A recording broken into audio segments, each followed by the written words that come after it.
Foundation choose করাটা এখন আমাদের একটা অনেক বড় সমস্যা। আমরা অনেক সময় চুজ করতে পারি না যে আসলে কোন ফাউন্ডেশনটা ইউজ করব। আর ম্যাচিং একটা অনেক বড় ঝামেলা হয়। তো এইটা আম এখন যেমন হচ্ছে গিয়ে আমরা অনেক কিছু আগে নরমালি আমরা জাস্ট পাউডার লাগিয়ে চলে যেতাম। সো এখন সেটা হয় না। আমাদেরকে চুজ করতে হয় ডিপেন্ড অন আমাদের আন্ডারটোন।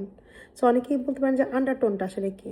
আন্ডারটোনটা হচ্ছে যে আমাদের যে এই যে হাতের আপনারা যে দেখতে পাচ্ছেন এই রগগুলো, এটার কালারটা কীরকম এটার উপরে আমাদের হচ্ছে আন্ডারটোনটা অনেকটা ডিপেন্ড করে।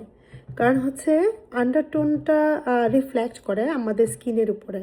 সো আমাদের স্কিনের নিচে যে আন্ডারটোন আছে, যখন আমরা ফাউন্ডেশন ইউজ করি ওই টার উপরে ডিপেন্ড করে হচ্ছে আমাদের স্কিন উপরে যে কালারটা দেখা যাচ্ছে, বেসিক্যালি এটা না, ওটাও রিফ্লেক্ট করে। তো এই জন্য যখনই নাকি আমরা ফাউন্ডেশন চুজ করব, তো এটা খুবই ইম্পর্ট্যান্ট। তার উপরে হচ্ছে আপনি যে মেকআপ করছেন বা আপনার কী ধরনের মেকআপটা আপনাকে স্যুট করবে সেটাও ডিপেন্ড করে আন্ডারটোনের উপরে।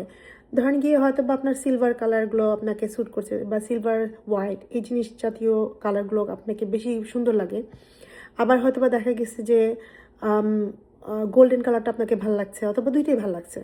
সো হয়তো আপনার কালার আন্ডারটোন ওয়ার্ম অথবা কুল অথবা ন্যাচারাল। সো এটা ডিপেন্ড করে যখন নাকি আপনি ফাউন্ডেশন চুজ করছেন।